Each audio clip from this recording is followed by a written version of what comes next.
Thank you very much, Madam Chair. The Honourable Orville London, Chief Secretary of the Tobago House of Assembly, and Mrs. London. The Honourable Stanford Callender, Minister, the Office of the Prime Minister. Masiri Mwamba, Deputy Secretary General of the Commonwealth.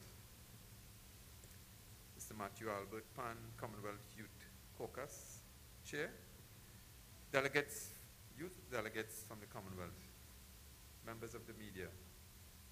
I wish to extend a warm welcome to all our overseas visitors to the Republic of Trinidad and Tobago, and in particular to the beautiful island of Tobago. We are extremely pleased to have you here, and I am confident that you will enjoy your stay with us and develop many lasting friendships. As Minister of Sport and Youth Affairs, I have the honor and privilege to work with many young people almost on a daily basis, and I continue to be fascinated by their talent and creativity. I am sure that this is true of all nations represented here today, and I am therefore in full agreement with the theme of this Commonwealth Youth Forum, which is Invest in Youth, Sustain the World. In 1962, when Trinidad and Tobago joined the family of independent nations, our Prime Minister at the time, the esteemed Dr. Eric Eustace Williams, made the following appeal in a special address to the young people of our newly independent nation, and I quote, "To your tender and loving hands, the future of this nation is entrusted. In your innocent hearts, the pride of the nation is inscribed. On your scholastic development, the salvation of the nation is dependent. You carry the future of the nation in your school bags," end quote. Those memorable words that were articulated over 57 years ago continue to resonate today and are at the basis of our government's massive investment in the young people of Trinidad and Tobago. We recognize that in the age of information, knowledge and education are critical to achieving sustainability. The government has therefore invested heavily in the future of the nation by providing numerous opportunities in training and education for our youth. Trinidad and Tobago is one of the very few countries in the world that provides free tertiary education for all its citizens. Despite our relatively small size, we currently have 3 universities in our midst: the University of the West Indies, the University of the Southern Caribbean, and the University of Trinidad and Tobago. All our programs and institutions are tangible evidence of a high level of investment in the youth of the nation and a commitment to a very sustainable future.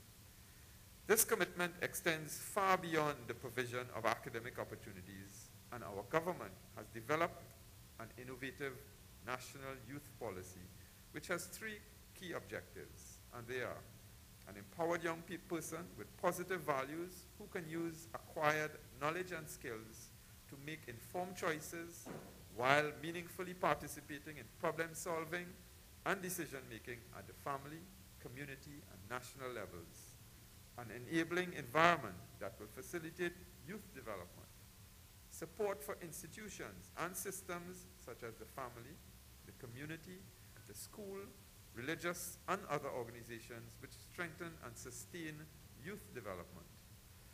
The National Youth Policy came out of our government's Vision 2020 strategic plan and will see Trinidad and Tobago achieving developed nation status by the year 2020. Our Vision 2020 plan has 5 development pillars: developing innovative people, nurturing a caring society, governing effectively, investing in sound infrastructure and the environment, and enabling competitive businesses. All of these pillars are relevant to the development of the nation's youth. And just yesterday, our government launched an exciting youth entrepreneurship project called Youth Rise. This project targets young people in at-risk communities, and it addresses the specific needs of unemployed youth in Trinidad and Tobago. Youth unemployment is a major global challenge, especially in developing countries. It is estimated by the year 2015 there will be approximately 3 billion young persons living on our planet, and 2.5 will be in the developing world. Persons under the age of 30 currently represent over 60% of the Commonwealth's population, and therefore the work of the Commonwealth Youth Program is extremely important at this time. I am greatly impressed with the mission of the CYP and its conviction that young people are a force for peace, democracy, equality, and good governance, a catalyst for consensus building, an essential resource for poverty eradication and sustainable development. These are the same beliefs that guide the government of Trinidad and Tobago in its approach to youth development. As Minister of Sport and Youth Affairs, I also recognize the critical role that sport also plays in nation building, especially at the youth level. For this reason, our national sport policy is closely linked to the objectives of the National Youth Policy as it relates to the development of self-confidence and self-esteem in our youth. We also understand that sport is an important mechanism in the battle against juvenile delinquency and the gang culture that is destroying many communities in the developing world. The government has therefore hosted a series of sport camps throughout the country, catering to cover over 20,000 youngsters on an annual basis. Additionally, we recently inaugurated a new project called Building Communities Through Sport, which is using the power of sport to foster youth development and promote social inclusion. The response by our young people to this initiative, especially in communities plagued by gang violence, has been extremely encouraging and suggests that we are definitely moving in the right direction.